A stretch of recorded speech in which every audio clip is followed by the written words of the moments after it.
Tes 1 2 3. Assalamualaikum warahmatullahi wabarakatuh. Alhamdulillahilladzi arsala rasulahu bil huda wa dinil haqq liyudhhirahu ala dini kulli wa kafa billahi syahida. Asyhadu an la ilaha illallah wahdahu la syarikalah wa asyhadu anna Muhammadan abduhu wa rasuluh. Nah, Pak, barangkali bisa.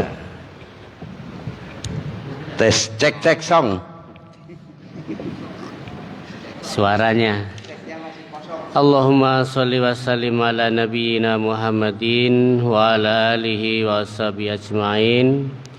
Allahumma inna nas'aluka ilman nafi'a wa rizqan thayyiba wa amalan mutaqabbala.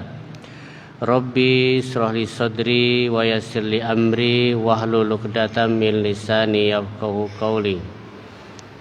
Hadirin yang dirahmati Allah Subhanahu wa taala, alhamdulillah malam hari ini kita bisa hadir kembali.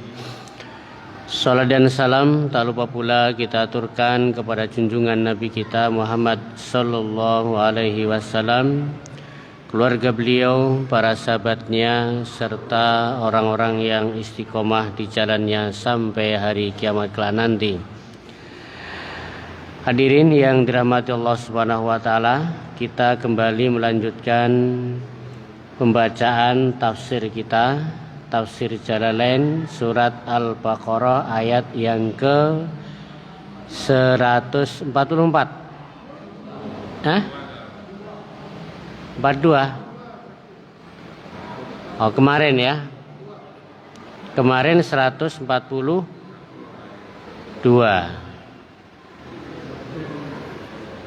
Ya, sekarang 143. Ya. Qad naro taqallubain ya.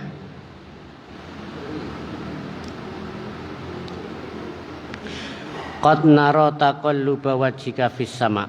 Kalau wa kadzalika kemarin sudah. Ya. Jadi kita awali dengan bacaan tawat terlebih dahulu. A'udzu billahi minasy syaithanir rajim. Bismillahirrahmanirrahim. Qad nara taqalluba wajhika fis sama' falanuwalliyannaka qiblatan tardoha fawalli wajhaka syatral masjidil haram wa haitsu ma kuntum fawallu wujuhakum syatrah wa innal ladzina utul kitaba la ya'lamuna annahul haqqu mir rabbihim wa mallahu bighafilin amma ya'malun. Wala in ataital ladzina utul kitaba bikulli ayatin ma tabi'u qiblatak wa ma anta bitabi'in qiblatahum wa ma ba'duhum bitabi'in qiblata ba'd wa la in ittaba'ta ahwa'ahum min ba'di ma ja'aka minal ilm innaka idzal laminadh dhalimin. Ya. Masih menyambung ayat yang kemarin tentang perpindahan kiblat dari kiblat Baitul Maqdis menuju Masjidil Haram. Ya. Qad naro taqalluba. Qad sungguh-sungguh. Jadi qad itu artinya bisa sungguh-sungguh, bisa kadang-kadang. Tapi kalau di sini artinya qad itu sungguh-sungguh, betul-betul. Qad naro sungguh kami telah melihat taqalluba, yaitu berbolak-balik hatimu, taqallub. Maka kolbun itu dikatakan kolbun karena sering berbolak-balik, mudah. Ayat tasarruf yaitu berubah, ya, menoleh. Wajhika wajahmu wahai Muhammad fis sama, yaitu ke langit. Nah, jadi Rasulullah itu ketika di Madinah sering melihat wajahnya ke langit. Apa? Nunggu wahyu. Ada ndak ini wahyu yang turun? Karena apa? Karena Nabi Muhammad SAW itu sudah kepengen kiblatnya sholat itu menghadap menghadap Masjidil Haram.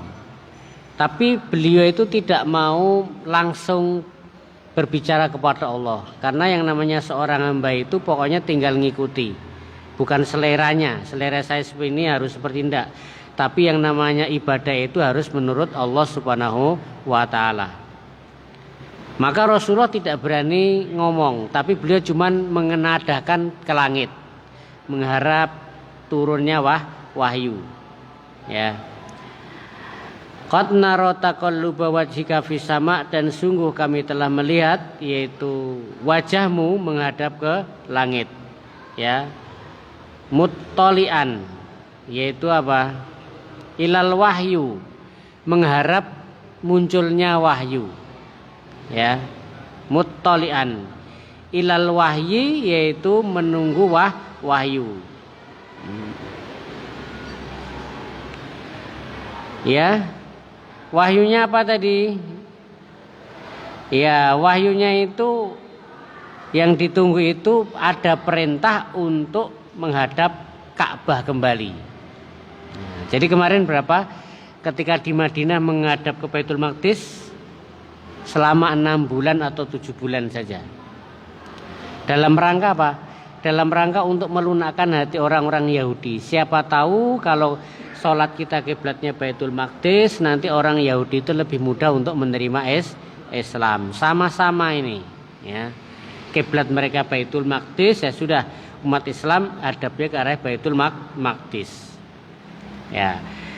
Tapi ternyata setelah kemarin itu selama 6 bulan 7 bulan tidak ada perubahan dari orang-orang Yahudi, ya. Akhirnya kemudian apa? Rasul kepingin hatinya itu menghadap lagi ke Ka'bah. Salah satu tujuannya apa?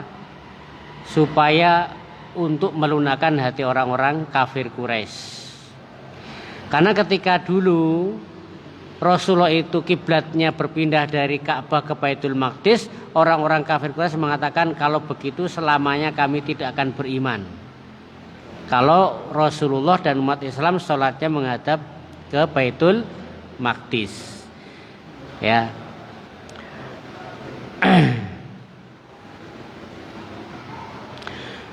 Wa kana yawatu dzalik, dan adalah Rasulullah itu menginginkan seperti itu li'anna kiblatu Ibrahim, karena Ka'bah itu kiblatnya Nabi Ibrahim alaihis salam, ya. Wa li'annahu ada ilal Islam al-Arab, dan juga karena ingin mengajak Islam orang-orang Arab, ya, supaya mereka juga, karena orang Arab juga masih menghormati Ka'bah, menganggap itu Baitullah juga, ya sudah, ya, kembali ke menghadap ke Ka'bah, ya. Falanuwalliyannaka, maka akan kami arahkan kamu, ya, kiblatan tardoha, kiblat yang kau ridhoi. Maka kemudian Allah tahu ketika Rasulullah sering mengadahkan ke langit, menengok ke langit ini karena Rasul rindu untuk sholat menghadap ke Ka'bah. Ya artinya Allah itu, kita itu tidak ngomong tuh Allah tahu mah, ya Allah itu sudah tahu. Apa yang dalam hati kita pun Allah tuh tahu. Apa yang kita pikirkan Allah juga tahu. Ya, maka di sini apa? Setelah itu apa? Allah menuruti permintaan Nabi Muhammad SAW untuk menghadap lagi ke Masjidil Haram atau Ka'bah. Fawalli wajhaka, maka hadapkan wajahmu. Nah, langsung nih. Fawalli wajhaka, maka hadapkan wajahmu, istiqbali fi sholah, yaitu menghadaplah di dalam sholat. Syatrol Masjidil Haram, yaitu tengah-tengah Masjidil Haram, yaitu Ka'bah. Ya, ini perintah kepada Nabi Muhammad SAW untuk sholat menghadap Ka'bah kembali. Nah, umatnya bagaimana umatnya? Ayat berikutnya, wahai summa kuntum, dan dimanapun kalian, khitab lil umat, maksudnya kepada umatnya Nabi Muhammad, ya, dimanapun kamu berada, fawallu wujuhakum, maka hadaplah wajah-wajah kalian fis sholah, di dalam sholat, yaitu syatrohu, tengah-tengah Masjidil Haram. Wa innal ladzina utul kitab, nah, dan sesungguhnya orang-orang yang telah diberi Alkitab, siapa ini? Yahudi, ya. La ya'lamuna annahul haqqu mir rabbihim, mereka itu betul-betul tahu bahwasanya apa? Itu dari perintah Tuhannya. Jadi orang Yahudi sudah tahu bahwasanya umat Islam diperintah menghadap ke Ka'bah, itu mereka sudah tahu. Dari mana mereka tahu? Dari kitab-kitab mereka. Sudah tahu, mereka lebih tahu dulu, ya, di dalam kitab-kitab mereka. Mir rabbihim, dari Tuhan mereka. Lamma fi kutubihim min na'tin Nabi sallallahu alaihi wasallam, yaitu ketika mereka mengetahui dari kitab-kitab mereka tentang sifat-sifat Nabi Muhammad sallallahu alaihi wasallam. Terima kasih.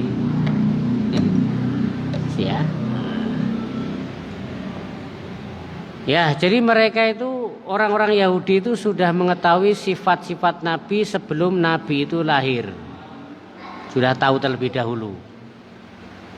Makanya ketika umur berapa tahun ya? Ketika umur 10 tahun atau berapa itu, tidak biasanya Abu Thalib itu kalau bisa berdagang tuh tidak biasanya Muhammad ini mau ikut. Biasa saja kalau ditinggal biasa. Tapi saat itu ketika Abu Thalib mau dagang ke negeri Sam, itu Muhammad yang belum dia naji itu terus nempel, kepengen ikut aja, nempel terus, pokoknya kepengen ikut.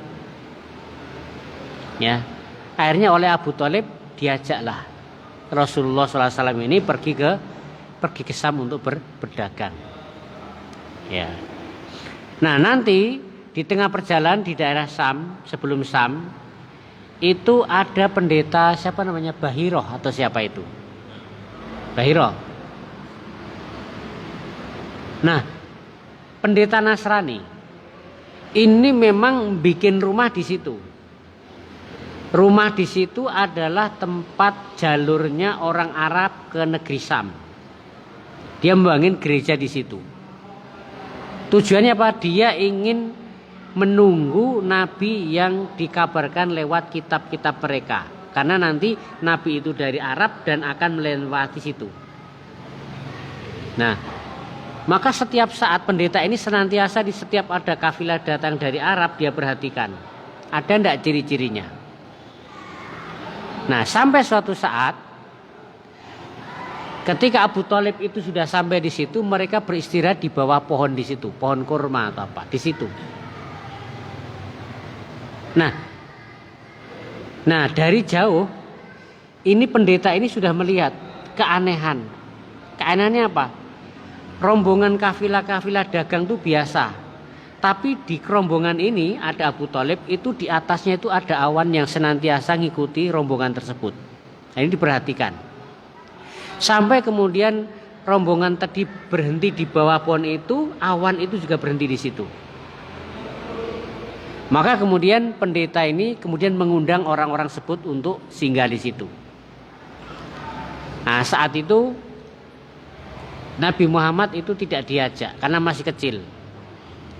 Karena dalam budaya mereka termasuk tidak sopan ketika mengajak anak kecil untuk situ. Maka saat itu ketika dipanggil Abu Thalib masuk situ, maka kemudian pendeta ini berkata, apakah masih ada orang lain yang belum ke sini? Abu Thalib, oh enggak ada. Maka kemudian tadi mengatakan, yang benar masih ada atau tidak?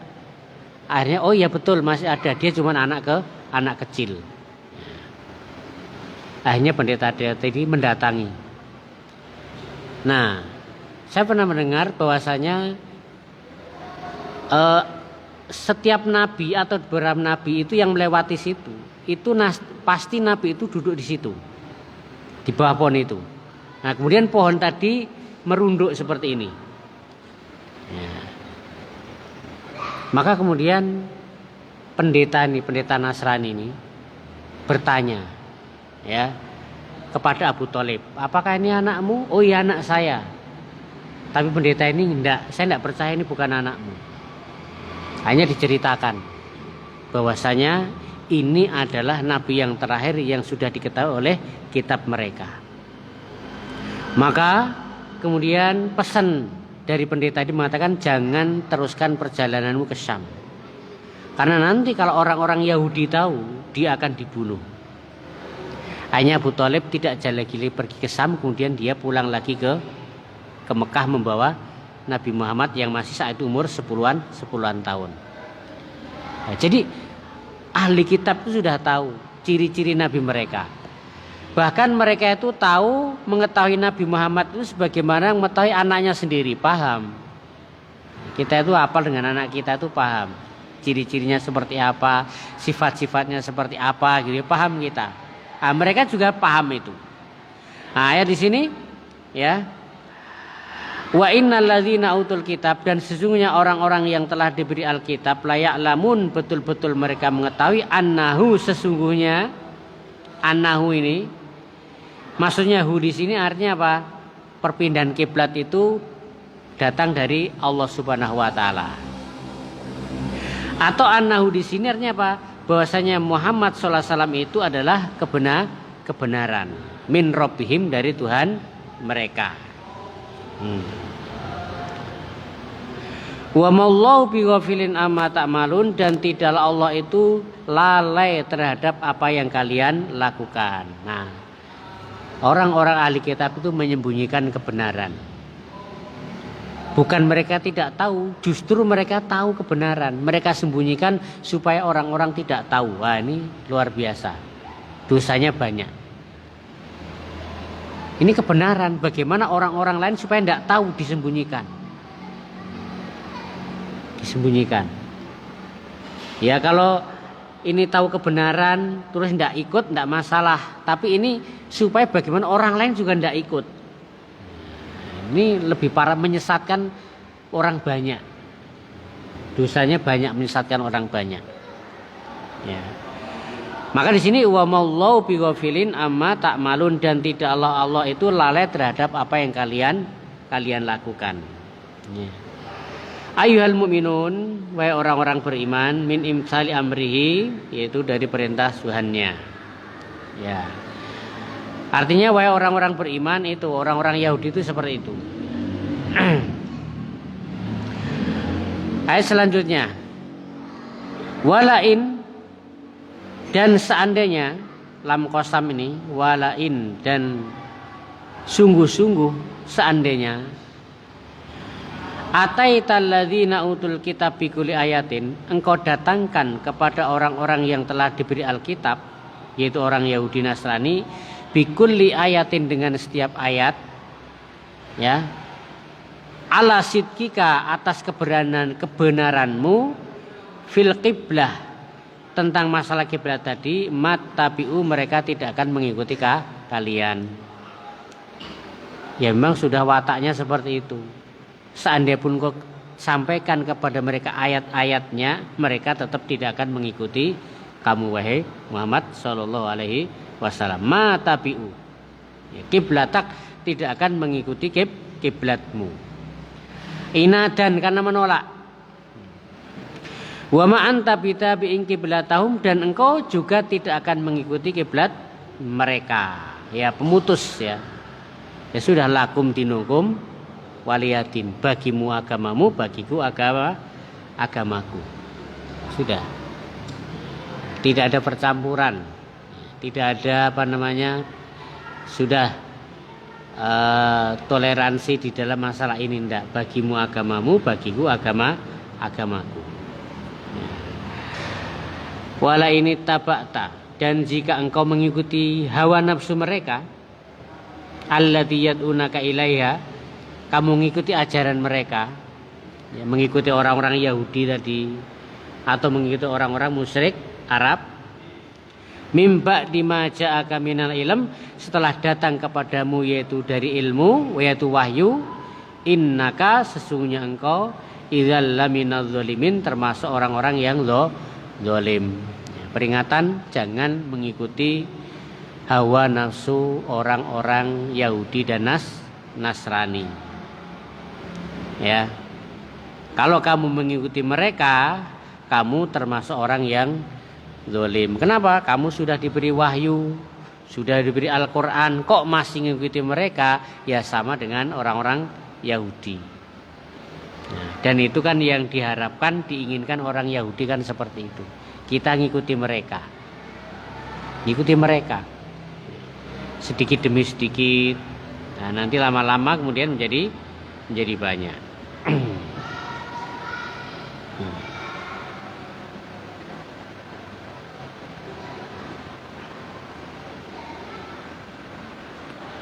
Walain ataital ladzina utul kitaba bi kulli ayatin ma tabi'u qiblatak wa ma anta bitabi'in qiblatahum.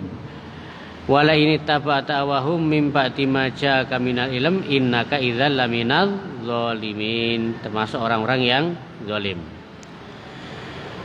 Ayat selanjutnya, alladzina, yaitu orang-orang atainahumul kitab, yang telah kami beri mereka kitab, ya'rifunahu, mereka mengetahuinya, ai Muhammad. Jadi orang-orang ahli kitab itu sudah mengetahui Nabi Muhammad sallallahu alaihi wasallam. Kama ya'rifuna abna'ahum, sebagaimana mereka mengetahui anak-anak mereka, bina'tihi fi kutubihim, yaitu sifat-sifat Nabi di dalam kitab-kitab mereka. Qala Ibnu Salam, berkata Ibnu Salam, ini Abdullah bin Salam ya. Abdullah bin Salam itu tokoh orang Yahudi yang kemudian mereka masuk Islam. Dia mengatakan apa? Laqad araftuhu, sungguh aku telah mengetahui Nabi Muhammad SAW, hina ra'aitu, ketika aku melihatnya. Jadi Abdullah bin Salam itu ketika melihat Nabi Muhammad langsung tahu itu Nabi yang terakhir. Karena sudah dia tahu dari Alkitab. Begitu melihat orangnya, langsung tahu Abdullah bin Salam. Ya. Tanpa dialog, tanpa tanya, dia Abdullah bin Salam sudah tahu. Saking apa? Saking ilmunya mereka itu sudah ada. Belum ketemu orangnya, lihat oh ini orangnya, kan begitu.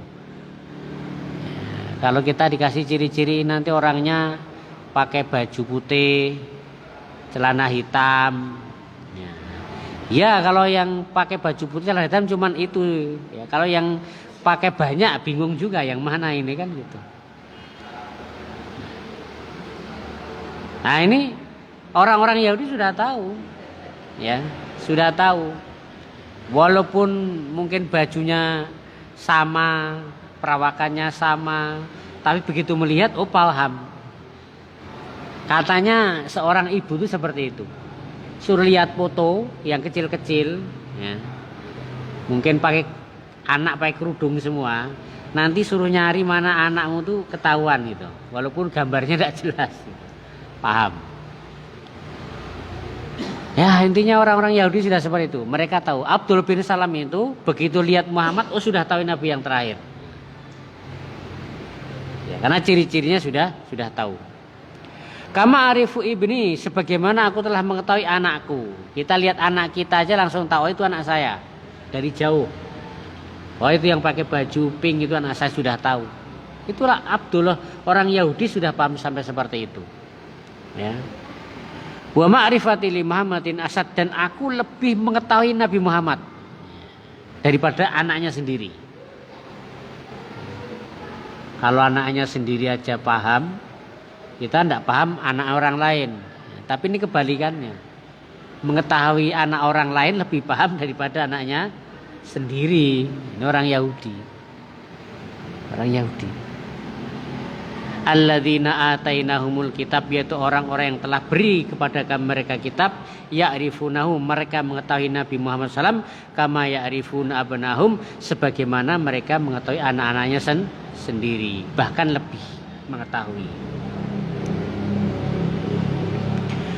Jadi Abdullah bin Salam ini masuk Islam diam-diam, jangan diumumkan Muhammad kalau masuk Islam. Akhirnya setelah Abdullah bin Salam masuk Islam, dia disuruh masuk ke rumah. Terus Rasulullah memanggil orang-orang Yahudi. Dia bilang, wahai orang-orang Yahudi, bagaimana kedudukan Abdullah bin Salam di antara kalian? Orang Yahudi mengatakan, oh Abdullah bin Salam adalah orang yang paling alim di antara kita, orang yang paling soleh, orang yang paling tahu tentang Alkitab di antara kita. Kemudian Rasulullah mengatakan, bagaimana seandainya Abdullah bin Salam masuk Islam? Mereka mengatakan tidak mungkin dia masuk Islam. Akhirnya Rasulullah memanggil Abdullah bin Salam keluar.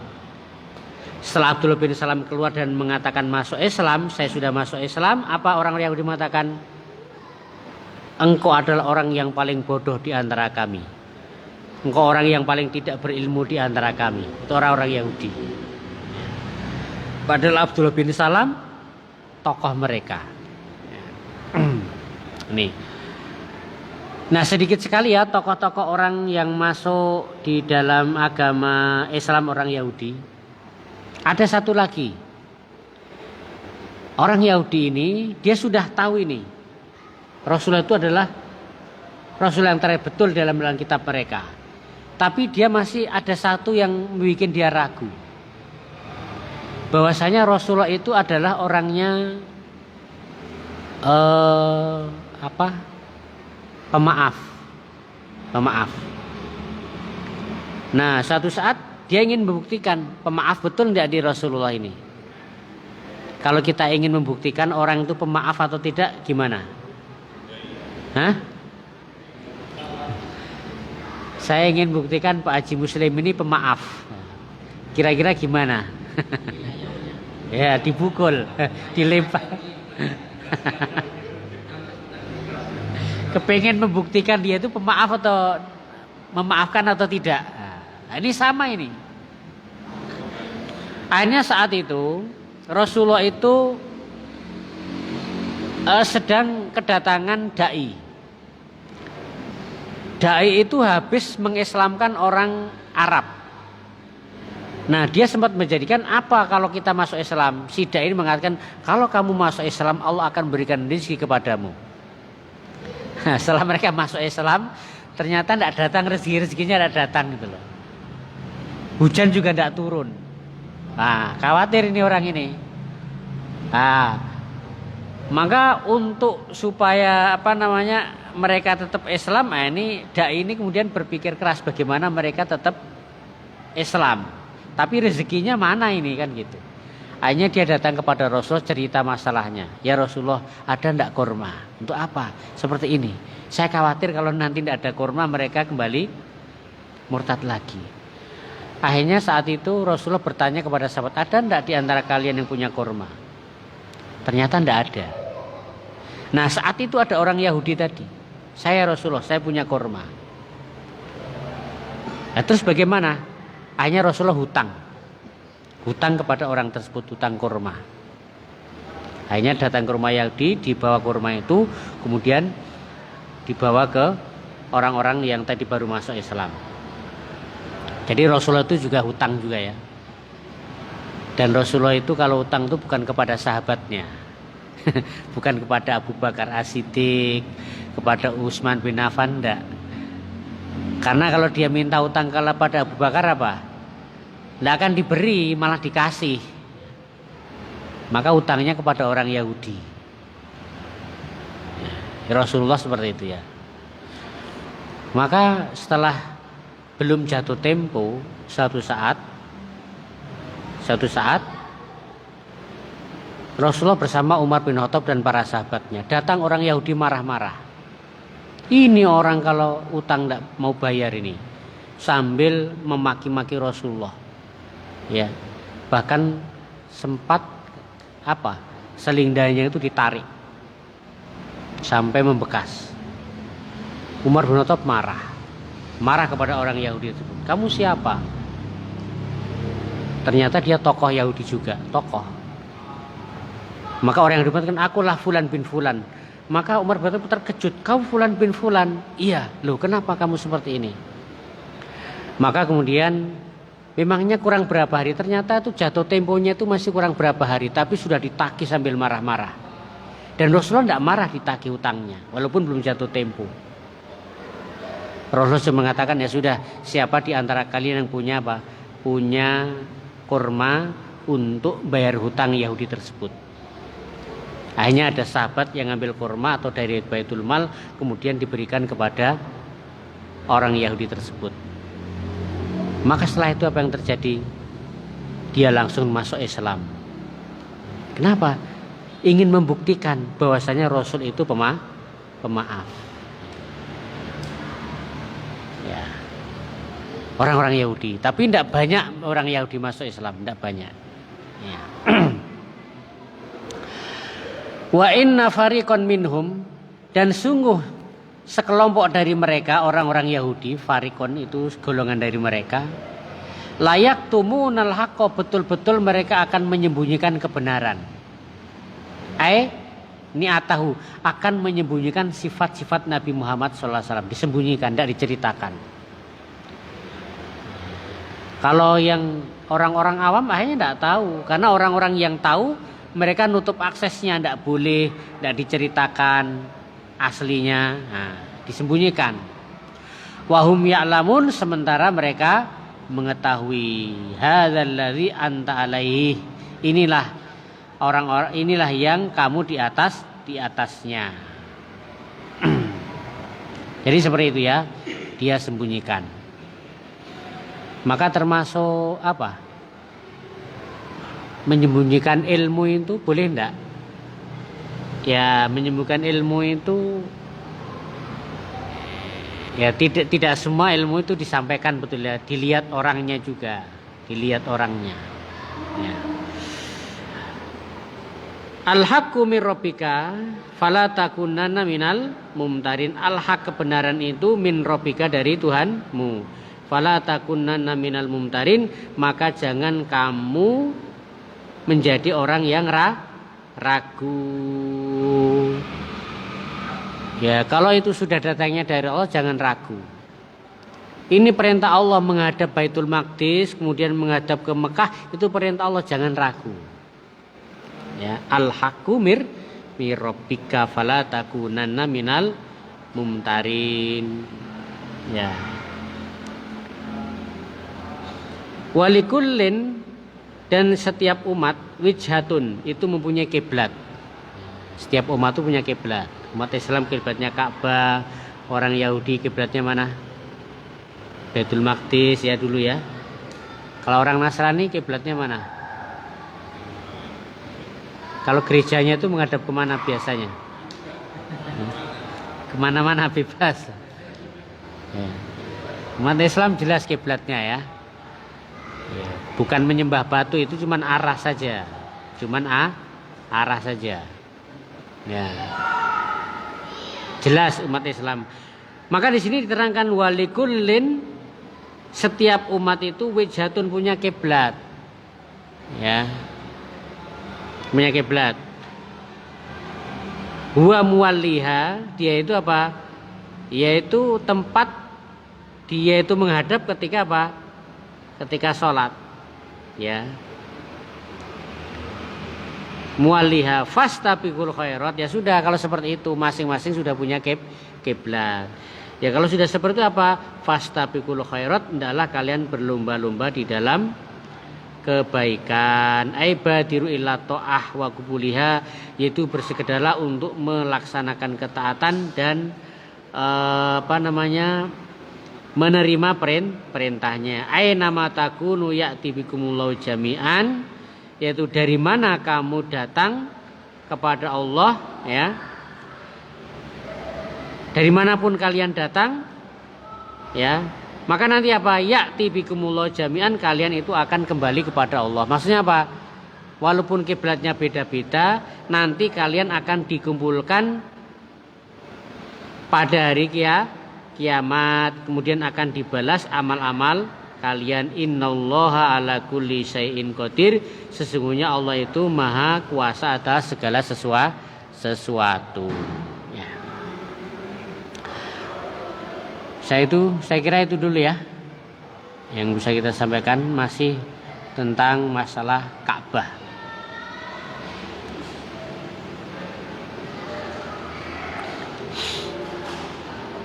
Ya, kita akhiri dengan doa kafaratul majelis. Subhanakallahumma rabbana bihamdika asyhadu an la ilaha illa anta astaghfiruka wa atubu ilaik. Assalamualaikum warahmatullahi wabarakatuh.